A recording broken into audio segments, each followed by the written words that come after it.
Everybody in now.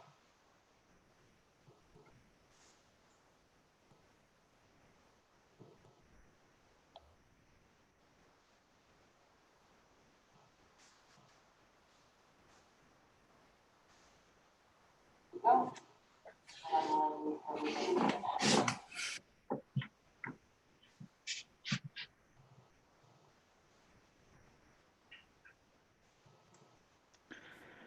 Welcome, everyone. We'll give you just a second to get your setups all the way you like them, and we'll start.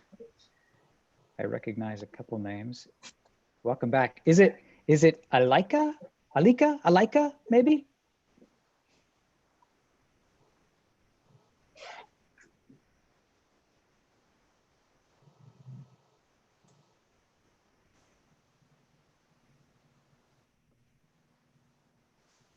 Maybe Alika doesn't have audio on yet. That's okay.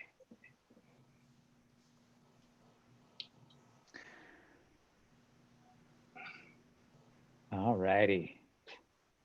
It is 2 after, and we got stuff to talk about. So let's do it. Welcome again, everyone, to another Pragmatic Institute Ask Me Anything with a Pragmatic Institute instructor. So good to see you. Welcome back. If you're coming back again for another time, we love repeat visitors. A reminder, if you are able to, if you're in a place where you can do it, turn your video cameras on. We'd love to see your faces. It just humanizes everybody for us so much more in these digital times. So do that if you can. And of course, this is an Ask Me Anything. So feel free to contribute questions. You can do that in a number of different ways. You can either chat to everybody in the group if you want, post it to everybody. You can post it in the chat just to me, Eddie Gordon, if you like, and I will toss those over to our instructor. Or we're a small group and this is an informal gathering, so you could even unmute and we could talk to you like real people talk sometimes too, which is just fine as well. But I'm going to put in a plug at the top here for the Pragmatic Alumni Community, the PAC, we call it, the brand new Pragmatic Institute online community. I've talked about it a little bit in the past, but I like to quote some current users because they say it better than I do. How about this one from the Director of Product and Development at Ultimate Software, who said, "The PAC is a thriving community ready to help each other and offer perspectives and advice, as well as access to the many experts at Pragmatic Institute. It provides you with an alternate sounding board and a place to gain ideas from many product people across all the industries." So there you go. It's a fantastic resource. Check that out if you're interested at pragmaticinstitute.com/community. And with the intro stuff out of the way, it is time, of course, to introduce the Pragmatic Institute instructor extraordinaire and one heck of a Philadelphia tour guide. I will mention that as well. Ladies and gentlemen, Rich Natinsky is with us. How you doing, Rich?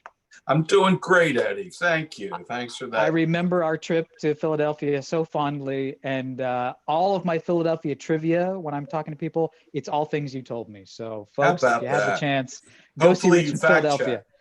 Hopefully you fact check. I don't have to fact check the stuff that comes from you. That's pre-checked. Yes, I am a proud born and bred Philadelphia area person.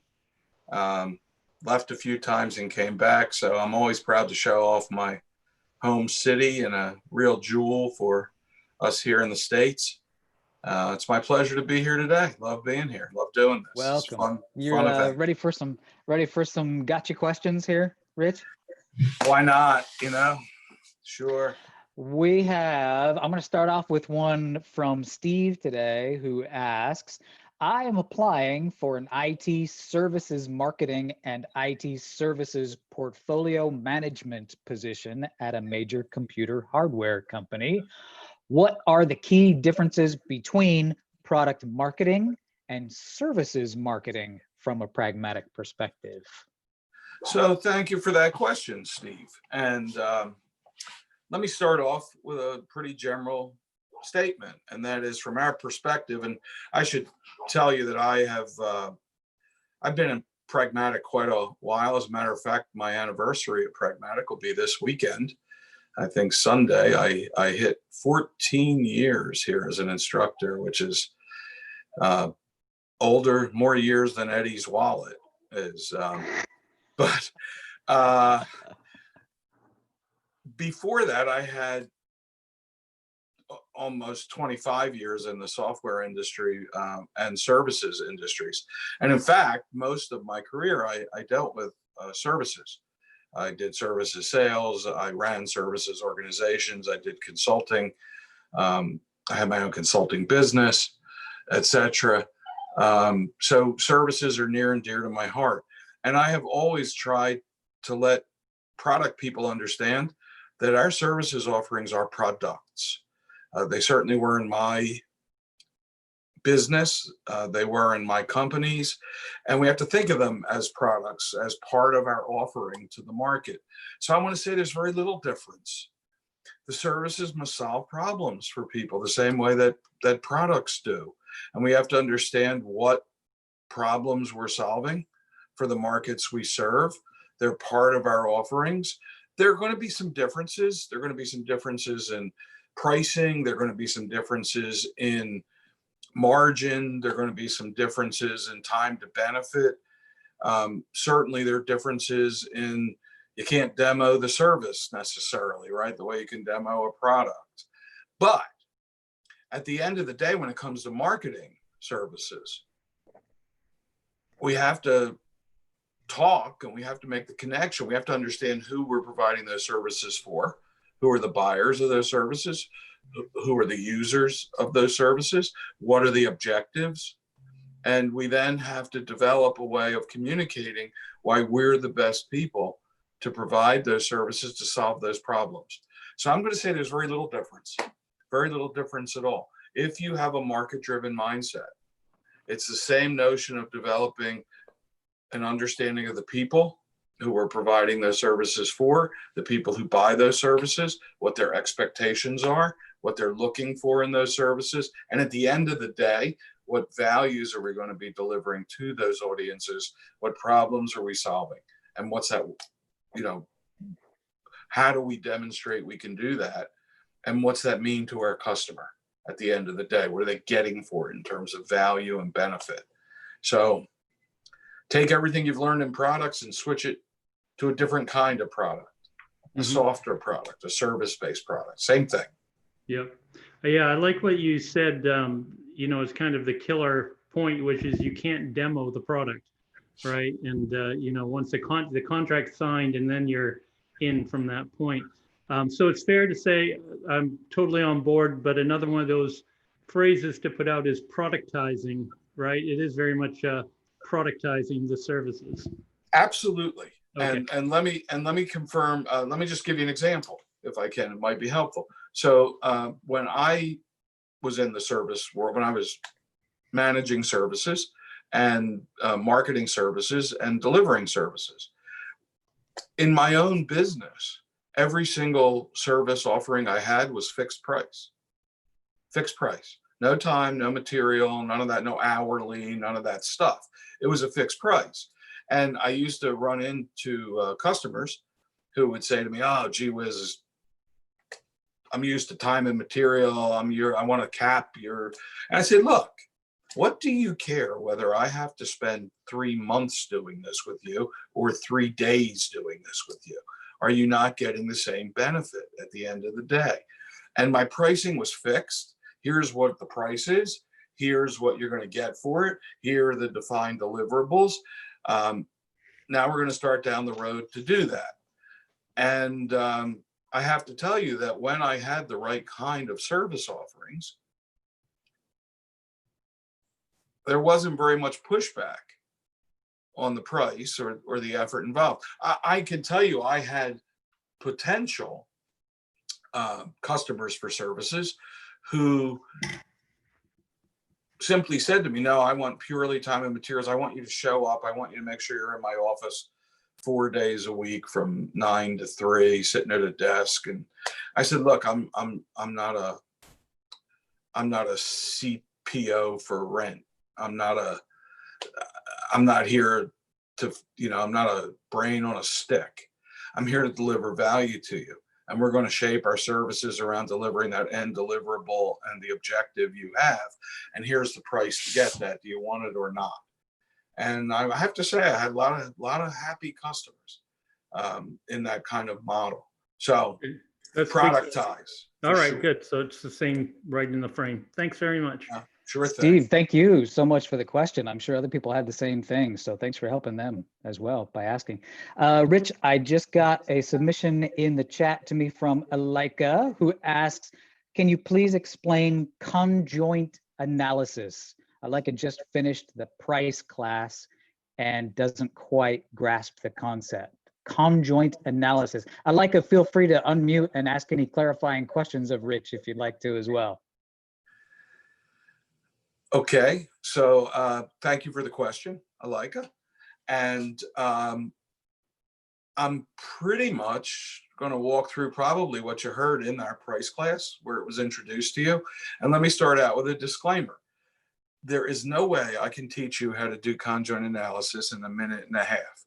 It is a complex process that is scientific in its nature. For those who don't know what conjoint analysis is, conjoint analysis is a research technique, an analysis technique that one can use when you want to try to determine the value of an individual function, feature. As a matter of fact, it's been said that the only scientifically valid method of determining the value of a specific feature is through conjoint analysis. And maybe this will help you, Alika. The roots of conjoint analysis, as you look back on the science of it, when it was first established and the statisticians and analysis people had developed it, we can trace its roots very closely back to a particular industry. And that industry is the automotive industry. Why? Once upon a time, you actually ordered an automobile where there was an order sheet with lots of choices. So you walked in and you said, I want this color interior and I want these capabilities and I want this engine and this transmission and this, and you chose options off a long list. When Detroit started to be challenged by the Japanese, and they had to tighten their belts on manufacturing and costs and to try to remain profitable as the imports started to take over the market, they started to move away from being ordered a customized car, and they started to offer automobiles with different trim levels, packages. So you may have experienced this where you go in to buy an automobile and you'd say, gee whiz, I really want navigation. And they say, oh, if you get navigation, you're going to get heated seats. And you're like, yeah, well, I don't really care about heated seats. I just want navigation. And they say, yeah, well, the only way you get navigation is with the package with the heated seats. And where did that come from? That came from building these levels, these trim levels of accumulated features to substantiate a price point. So if you want that, you got to get this level of automobile, and that's going to be at a certain price point. And here's what you're going to get.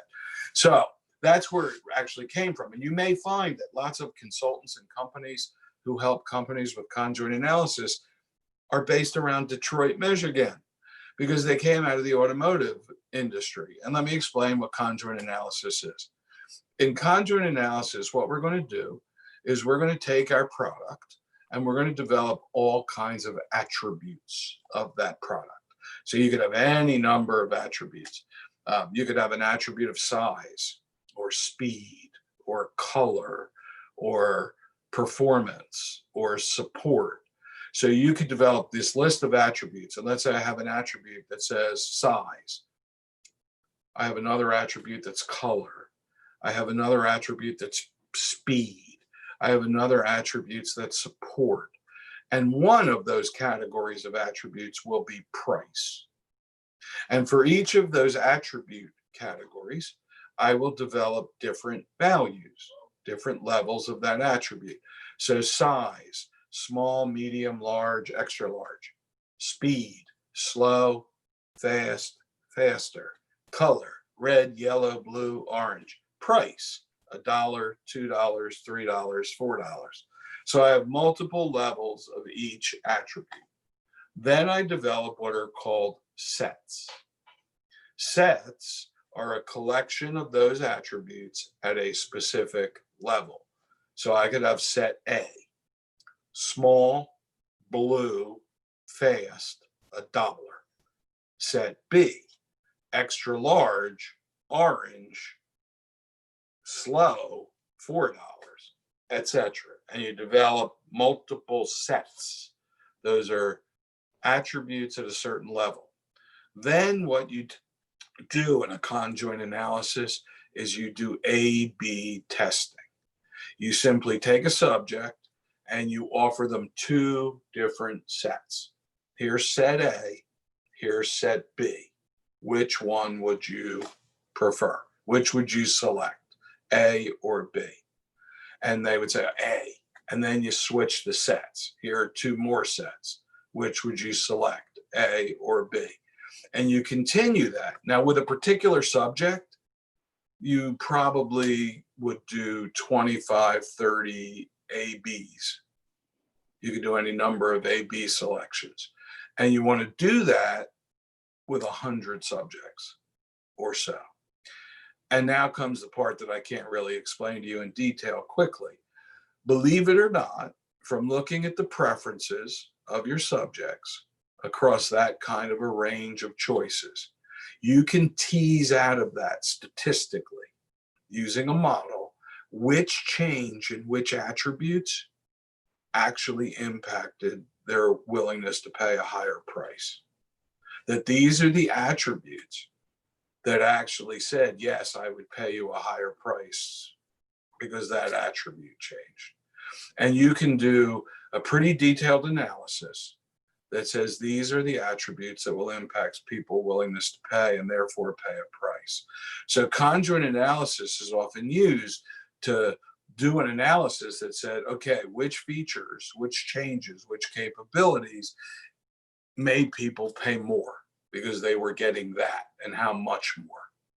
So conjoint analysis is one method that we can use, and it's a very good method, that we can use to determine how much does a feature impact their willingness to pay, and therefore the price I could charge for this product. Now here's your challenge. Conjoint analysis is highly specialized to do it right. You have to have a certain level of expertise. It's also pretty sophisticated. And I often say when I teach classes, I'm not sure you're going to learn how to do conjoint analysis properly by reading a book over a weekend. That's why there are lots of consulting companies out there who help companies with conjoint analysis. There is some technology around it. So there's some software you can buy on the marketplace, as well as services that you can buy to help you conduct conjoint analysis. I would say from my experience, if you want to go ahead and do conjoint analysis, you're probably looking at, I don't know, 70 grand as an ante-up point in cost. I have had people who've said to me, we spent $40,000 or $50,000 for conjoint analysis, and we were pretty satisfied with the results. But it's probably, a significant investment, and you probably need either software or consultants to help you do it right for it to be accurate. But that is essentially what conjoint analysis is. So that was a really long answer, but Rich, that was super impressive. What was that? Like a 2-hour unit condensed down into 5 minutes there? Here's my question. Actually, did it answer the question for our participant? Alika is actually gushing about you in the private chat right now. I'm not going to tell you all of the awesome things being said about you, because that might inflate your ego, but needless to say, that was pretty impressive. Here, I'm going to change it up on you then. Let's make sure you're feeling nimble today. How about this one, Rich? I was curious what areas you think are most effective when getting feedback and ideas for UX changes. Should I be looking to focus groups, user observations, or individual interviews? What do you think? So I'm gonna parse my answer here into two parts to this question. My follow-up to you for clarification would be, are you talking about getting feedback on the changes you want to make? Or are you talking about getting feedback on the things you might change? And I'll tell you why I think they're different. I think one is the reason for the change, and the other is the execution of what change I would make. So if I'm still trying to figure out what changes I might want to make and the reason for doing that, my question always would be, why would you be making these changes? And let me say it in pragmatic language. What problem are you solving? What's the problem you're hearing from people who are experiencing your product? So are you hearing, it's too many steps to get a task done, I'm not efficient? Are you hearing it's not fast enough and it's frustrating? Are you hearing it's not intuitive and the learning curve's too great? What problem are you trying to solve? That's one thing. And for that, interviews, certainly focus groups, certainly discovery, as we teach it in primarily our foundations class, which I imagine most of you have taken. If, on the other hand, you're saying, okay, so we understand what we have to change, what we have to improve, and we have some ideas about how to do that. We've got some wireframes, we've got some prototypes, we've got some alternatives. Now I'd love to go out and get a test bed, right? I'd love to go out there and get some feedback from people who are doing it in numbers. I'd like to watch usability. I'd like to monitor how people are reacting to it. I'd love to get feedbacks from groups. So validation, which actually is a hot button for me. I've been doing a lot of thinking and starting to do some writing on market validation. What is it we're actually validating? Are we validating the problem? Or are we validating alternative solutions? Love that. I think you have to do it slightly differently. I think one is about going out and showing people and getting feedback, limited test bed, groups, iterations, A/B testing, that kind of stuff that I can do to validate potential solutions. I think you have to be a little bit more one-on-one, a little bit more probing and open if I'm still trying to discover why I would change something. What's the problem I want to solve for them? So one's a what, why I do it, and the other's a how. How do I want to solve that? Rich, I'm going to follow up that one with this question from Gail, who asks, I'm fairly new to product management and keep hearing about the noisy 20%. While I understand their opinions are important, I was curious to unpack it further. How can I best utilize the feedback of my noisy 20 as well as best utilize the feedback from the silent 80%? Who do I prioritize and how do I implement their critiques and responses? Seems like a related issue there. What do you think? Great question. Again, thanks for asking it. So let me just put everybody on the same page here. So when we talk about the noisy 20%, what we refer to when we teach that in class is we're talking about those obvious people that come to us with requests, with demands, with, kind of that inbound. So I think the point when we use that terminology in our training, what we're referring to is the fact that many companies have developed lots of ways to listen to their market, but that those ways require the market to initiate contact with us. So lob in a request, put in an enhancement request, put in a support issue, initiate the conversation with us, which is awesome, awesome. The problem that we face in being market driven is that only 20% of our market will do that. The newest customer, the loudest customer, the squeaky wheel, those are the people who will take advantage of that. Many won't. They won't. And that means we have to be more proactive in engaging what we call the quiet 80%. Why are they quiet? Because they don't initiate contact with us. They sit there and wait. When I try to demonstrate this for people, I often will say to them, is there a product you've ever used that you hate? Now, for those of us who have been in the project world, for those of us who've been in the product world, there's a product I like to point to, not for any particular reason to upset them, but just because it's kind of universal. And I don't know whether anybody in this group has used it, but I often ask people, have you ever used a product from Microsoft called Microsoft Project?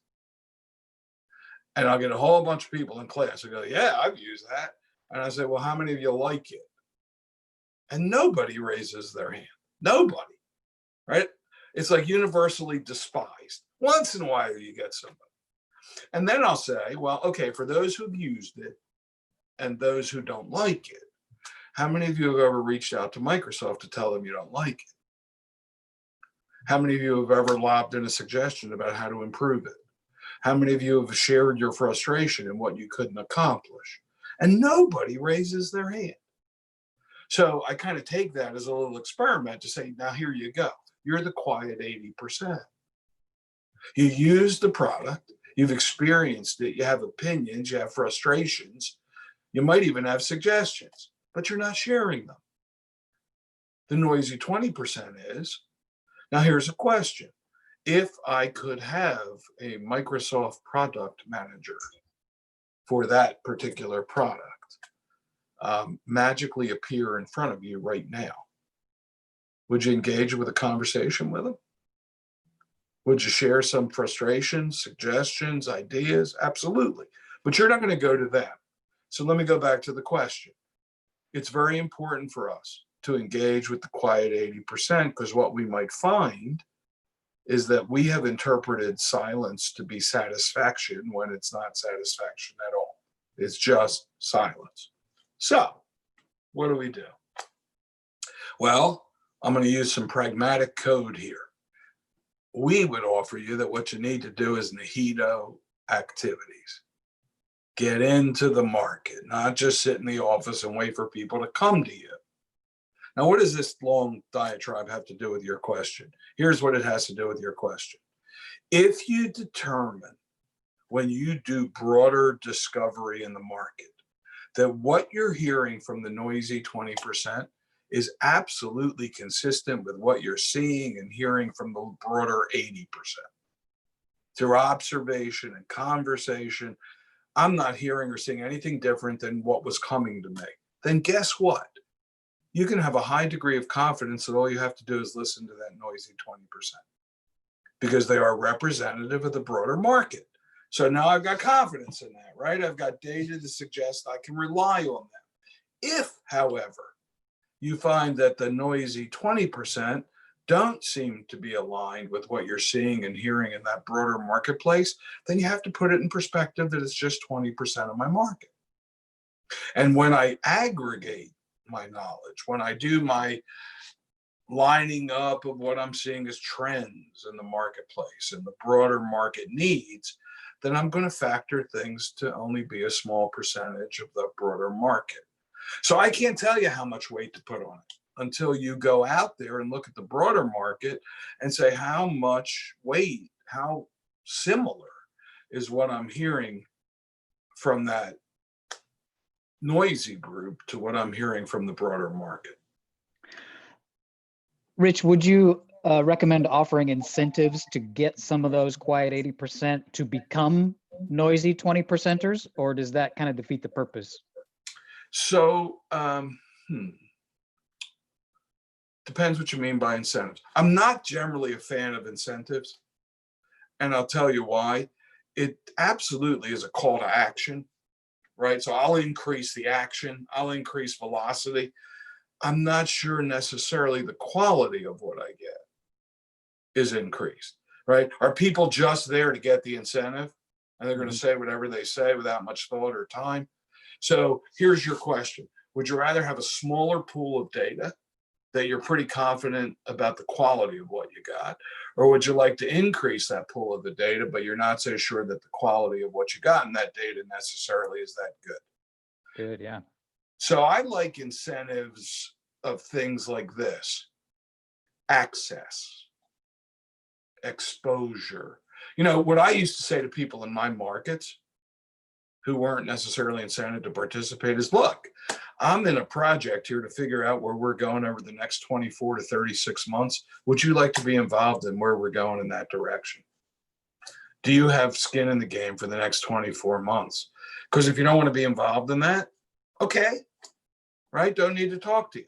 But if you'd like to have access, if you'd like to have a voice at the table, if you'd like to influence a direction, if you'd like to make sure the things that are important to you are going to be addressed on our roadmap, they're on our radar, they're things we're looking at, then I encourage you to get involved.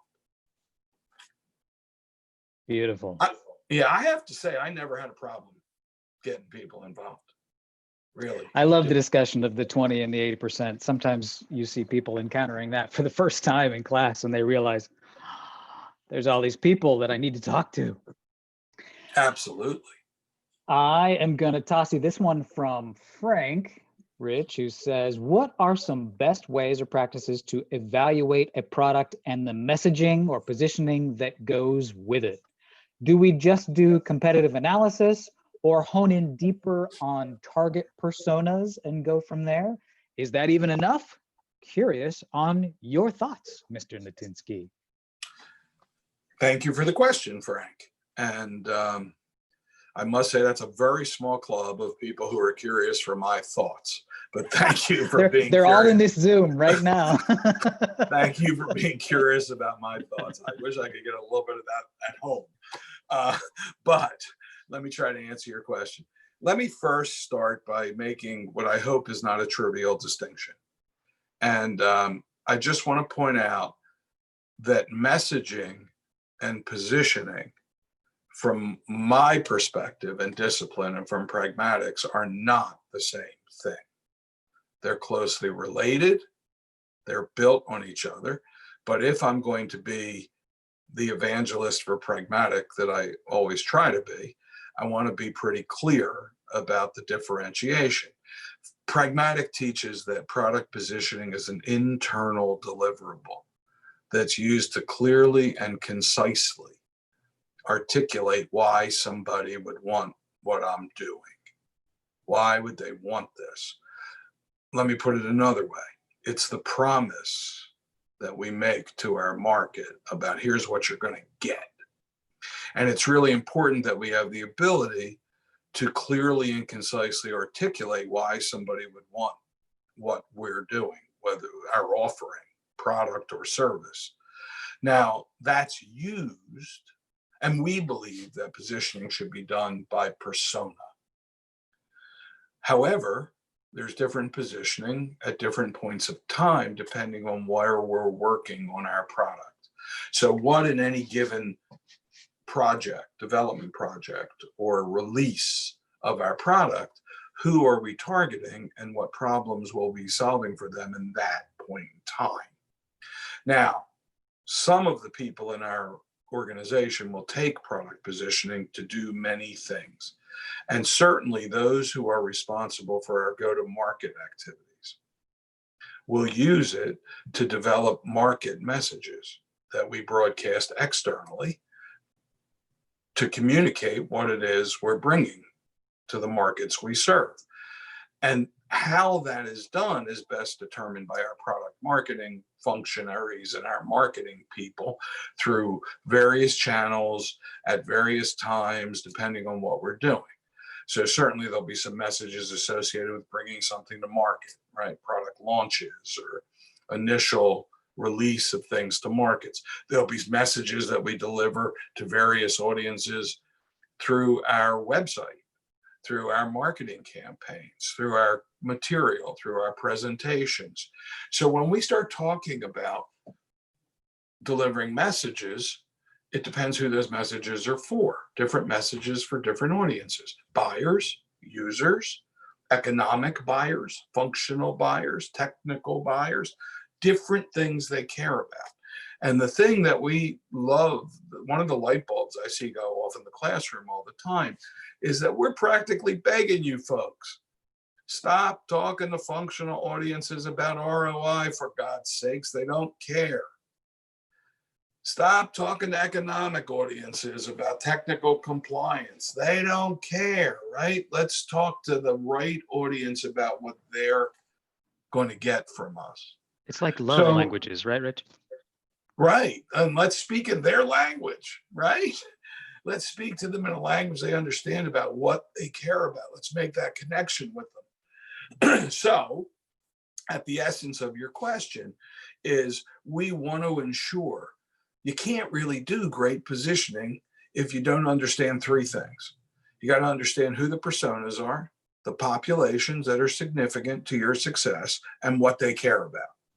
Secondly, we have to be able to talk about what we as an organization are bringing to that market that they value. And thirdly, we have to talk about what we're actually going to deliver in our products and services that are going to connect to the problems they're looking for us to solve for them.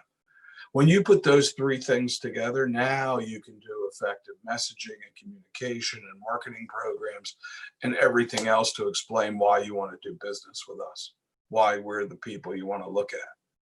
And we can do that through any number of channels in any number of ways, but those are the critical components.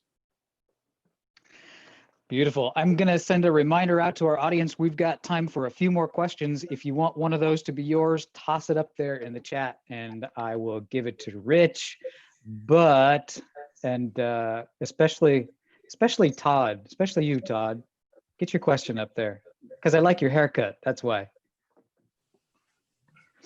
Todd and I are in the very exclusive club, bald guys with guitars in the background. I love it.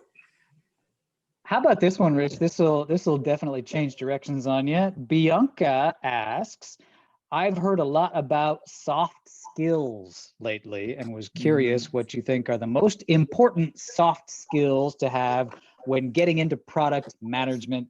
How can I cultivate these skills and set myself apart from other members of my team? What are soft skills, Rich? Yeah, don't you love buzzwords? Don't you just, I mean, we put this stuff out there and everybody starts talking about them and it's like paradigm shift, soft skills, this kind of stuff. And so my first question in a longer conversation would be, what do you mean soft skills?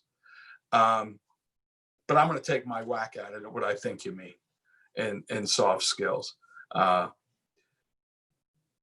If we're talking about things that you don't necessarily get from a book, if you're talking about things that maybe aren't associated to a specific certification or degree, the kind of soft skills. So let me see if I can come up with a list of some of those things that I think are very important to be successful in the product world. Let me start with this one, and it's the one I've been talking about for years and years and years with businesses about their product teams. The ability to identify patterns. Understanding that in our world, we are in a market-centric role. We're here to be the messenger of markets. We're not here to be advocates for individual customers. There are plenty of people in our company who are advocates for individual customers. A sales organization, a support organization, account management people, relationship people, got it. But when we're here to represent markets. And so the ability to put things, identify patterns, understand trends, that pattern identification is clearly a skill that you want to work on. Here's one, listening. I have been noted as saying for a long time, the Lord gave us 2 ears, 2 eyes, and 1 mouth. Keep it in that proportion. You are not going to be any smarter. You're not going to know any more about your markets or their needs or your personas after you have stood up and talked nonstop for 45 minutes. You're just as smart as when you started, when you stop. The only way you get smarter, the only way you get better is to shut the mouth and open the brain, the ears, the eyes to listen and learn. And unfortunately, for many of us, by example and by training, and sometimes by need, in our business, we're put into positions where all of our value is based on our ability to talk and tell, to stand up and present and talk about us and our products and our companies and how great we are and what great things we'll do for you. There's a big part of the product world where we have to listen and learn. We have to observe, and we have to be able to take that to understand what's going on out there, to actually identify the right things that will be the most valuable for the markets we serve.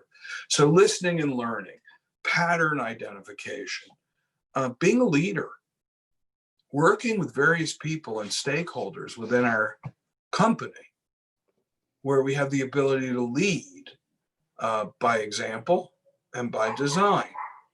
So the areas of personal development that I often encourage product people to do are in terms of establishing the ability to listen well, establishing the ability to find those patterns, and to start out with a clean piece of paper, right? That confirmation bias thing, seeing what we want to see, hearing what we want to hear, only talking to people who have good things to say about us.